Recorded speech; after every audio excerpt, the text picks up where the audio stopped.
हे साहित्य ग्लास आहे, मीठ आहे, साखर आहे आणि आपल्याला प्रयोग करायचा आहे असं हे आता आपल्याला पहिल्यांदा म्हणते एक पेला घ्या. घेतला? आता त्याच्यामध्ये थोडं मीठ घाला. त्याच्यात पाणी घाला अगोदर. कोण आहे ते?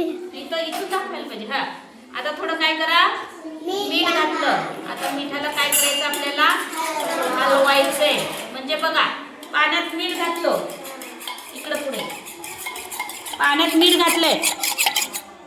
दिसलाय का पाण्यात मीठ? आता नाही. म्हणजे मीठ कुठं गेलं? विरघळलं. म्हणजे काही पदार्थ पाण्यामध्ये विरघळतात आणि काही पदार्थ विरघळत नाही. म्हणजे ह्या मिठाच्या आता मिठाचं द्रावण झालं. ह्याची चव कशी असणार आहे? खारट. आता समजा आता हे काय आहे? पाणी आहे. त्याच्यामध्ये आपण काय घातलं? हे काय आहे? साखर. त्याच्यात घातलं. आता हे काय केलं आपण? ढवळलं.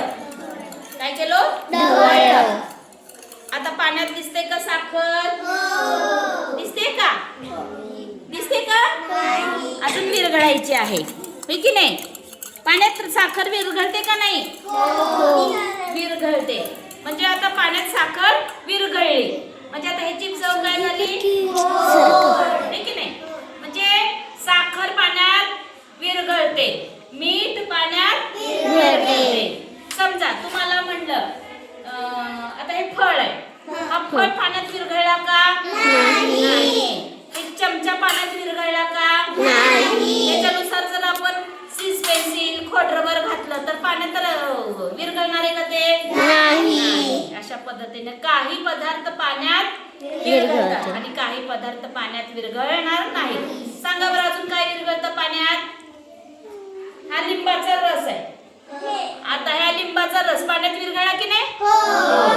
आता आपण हे साखरेचं पाणी आहे आणि लिंबू घातलंय आणि आपण थोडं आता मीठ घातलं. काय तयार झालं रे? बघा, एका प्रयोगामध्ये आपण 2 प्रयोग केले.